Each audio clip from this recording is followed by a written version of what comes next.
Não. Não pula que nem cachorro não, tá? Vocês não pulam que nem cachorro, não. Eu vou fazer problema de vocês, tá?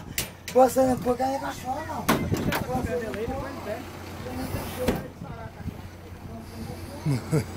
Tem como fazer alguma coisa para ter alguma coisa?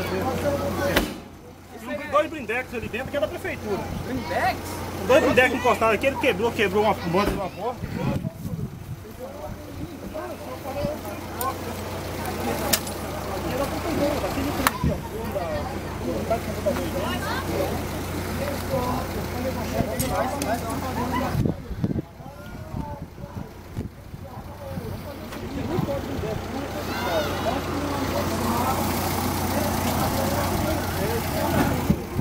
Nesse momento o homem que provocou a quebradeira aqui na garagem da prefeitura está na viatura para ser recolhido ao quartel da PM local.